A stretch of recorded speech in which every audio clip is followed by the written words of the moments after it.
forget what you know about India's defense and geopolitical strategy. The real game changer isn't a new warship or a new fighter jet. It's this remote island. Great Nicobar is quickly becoming an unsinkable aircraft carrier, but also a strategic economic hub that will make India the central pillar of global trade and reduce costs and boost the Indian economy. It lies just 40 nautical miles from Malacca Strait, also known as China's Achilles heel, and just 150 kilometers away from Indonesia.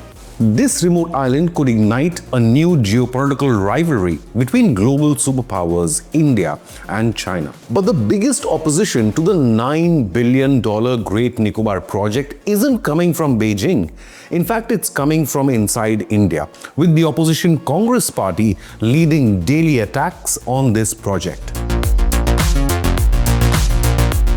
Now, former BJP National Secretary Ram Madhav has written his own editorial defending the project. He explains, quote, "The government took all those aspects into consideration before announcing the project. In fact, not just the government agencies but also academic ones like the IIT, NIOT, NCCR and NIO for assessing the environmental impact and suggesting remedies. Only 166 square kilometers has been allocated for the project, while a couple of villages will be relocated. Not a single habitation of the tribes will be touched," unquote. So only 166 kilometers out of the 900 square kilometer large island is being developed into India's foremost deep water transshipment hub and supporting commercial infrastructure including an international airport, housing and roads, etc. Once complete, it could serve as a transshipment hub not just for India but all the countries bordering the Bay of Bengal, including Bangladesh, Myanmar, Thailand, Malaysia and Indonesia, further enhancing India's position in global trade. On the 19th of February this year, President of India Draupadi Murmu visited the island and stressed, "We have to move forward while maintaining a balance between development and environmental protection," unquote. Yet Congress continues its attacks. The row began with an editorial piece written by Congress leader Sonia Gandhi calling it the making of an ecological disaster. Let's be clear, there are more than 570 islands in the Andaman and Nicobar archipelago. So what's the fuss about developing a part of a single island? Congress leader Jairam Ramesh has also raised serious concerns over the Great Nicobar mega infra project now. He warned that it threatens to displace indigenous tribal communities and disrupt their survival and well-being, despite the ruling BJP clarifying that's not the case. He says the project goes against all extant regulations, policies and laws. Ramesh, a former environmental minister, criticized the Indian government's Environmental Impact Assessment or EIA of this project, calling it rushed, incomplete and flawed. Now, as per his arguments, further impact studies should be mandated, adding, "The project will, without a doubt, disrupt and displace the tribal communities of Great Nicobar," Ramesh said on X. He added that video reports by experts on the Shompen and Nicobarese tribes had been ignored and that simply notifying additional areas as tribal reserves cannot compensate for areas being denotified. The Congress party has for some time criticized the project and called it a major threat to the ecological balance of the region. Meanwhile, Prime Minister Narendra Modi himself appeared to back the project when he shared an article on the Great Nicobar Island project, highlighting its significance and also strategic edge that it will bring to the region in the Indian Ocean, especially the Indian Navy.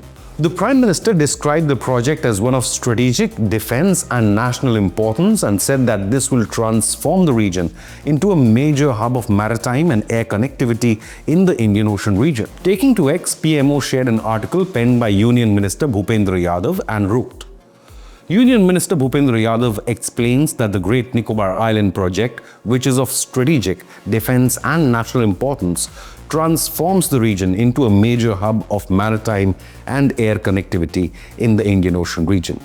He highlights it as a prime example of economy and ecology complementing each other. The Great Nicobar Island is situated about 1800 kilometers east of India's mainland, near the Strait of Malacca, and is poised to undergo a massive development worth $9 billion. It has been envisioned as South Asian equivalent of Hong Kong or Singapore. The planning of this development project is very strategic, as Strait of Malacca is one of the busiest shipping lanes in the world, as well as part of the 6-degree channel. Now, this little strait handles about 30 to 40% of global trade.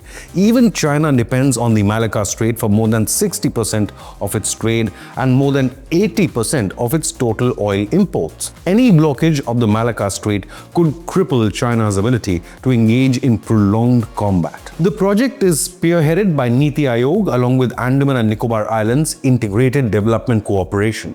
It plans to establish an international airport, a shipping terminal, tourism infrastructure, a power plant, and industrial zone.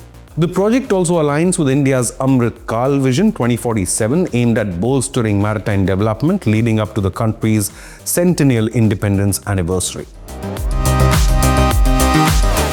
As mandated by the EIA notification, the project has undergone an elaborate process of environmental and forest clearances, including submission of an environmental impact assessment and environmental management plan. Several authorized bodies such as the Zoological Survey of India, Forest and Climate Change, the Wildlife Institute of India, and IITs participated in the project appraisal. In October 2022, the Ministry of Environment, Forest and Climate Change eventually issued an in-principle clearance with 42 specific conditions tackling air, water, noise, marine ecology, tribal welfare, and disaster management. 3 monitoring committees were constituted to oversee pollution, biodiversity, and tribal welfare. Compensation for forest loss, including afforestation at 1:1 tree replacement ratio, was also mandated, yet Congress party isn't satisfied. Despite receiving environmental clearance for the first phase of the project from the Ministry of Environment, Forest and Climate Change, in early 2022, there are some issues and concerns that still have not been clarified, and hence the confusion and the debate continues. Reports from the Hindu state that there are judicial and administrative reviews that are ongoing, and legal petitions have also challenged the project's impact on ecologically sensitive coastal zones, with the National Green Tribunal ordering a high-powered committee to revisit clearances in 2023. Another crucial issue concerns the consent process for tribal committees on the island. Critics allege that not all stakeholder concerns and statutory procedures were addressed and demanded a full, transparent, impartial review, including by the Parliament, of the entire clearance process. The Great Nicobar project thus stands at a crossroads, with the confusion over clearances reflecting deeper, unresolved conflicts between development goals, legal procedures, and ecological and tribal rights. Or is it just a chance for the opposition to torpedo what would become Narendra Modi government's biggest economic gamble? The Malacca Strait is a geopolitically strategic point for both India and China. Having a fully functional port and terminal on this island will significantly boost India's strategic and military presence near the Malacca Strait. India will also be able to monitor, influence, and control critical maritime traffic here between the Indian Ocean and the Pacific, and directly threaten China's ambitions in the region. Additionally, developing a transshipment port, naval facilities, and an airport here enables India to strengthen its surveillance and rapid military deployment in the Indo-Pacific region, cutting right into China's string of pearls strategy, which it deploys to encircle India. By turning Great Nicobar into a major military and commercial hub, India is responding to China's growing naval presence and investment in the Indian Ocean region, such as ports in Sri Lanka and Pakistan. The project signals India's intent to act as a counterweight to China's influence, potentially deterring Chinese assertiveness and protecting free navigation in sea lanes critical for global commerce. The initiative promises to give India the strategic leverage over major maritime choke point, widely considered China's Achilles heel, since any disruption here could cripple Chinese trade and energy imports. Now, seeing India modernize military infrastructure in the Andaman and Nicobar Islands has raised alarm bells, not just in China, but also among several other regional players concerned about the changing power dynamics here. Developing the island will not only boost India's maritime strategies against China, but also the Indian economy through trade and a township and a port. The government plans to construct the Greenfield International Airport with an aim to cater to both civilian and defense use. Reports state that when ready, this airport will handle around 4,000 passengers per hour. The government is also building this area as a planned township, expected to eventually house between 300,000 to 400,000 people, or nearly 4 lakh people, along with residential, commercial and institutional buildings. Additionally, gas and solar plant will generate 450 megavolt amperes and will also be supported by infrastructure, roads and water supply. Shockingly, even today, the majority of Indian shipping is conducted through foreign ports like Colombo in Sri Lanka, Singapore and Klang in Malaysia, which currently manage about 75% of India's transshipped cargo. Now, this escalates the cost and incurs heavy costs. But the Great Nicobar project in the heart of Indian Ocean shipping lanes will help cut this cost, thereby simultaneously boosting the Indian economy and making transport of goods faster and more efficient. This port can provide India with greater control over its own trade flows, reducing foreign exchange losses estimated at around $200 to $220 million annually even today. But have your say.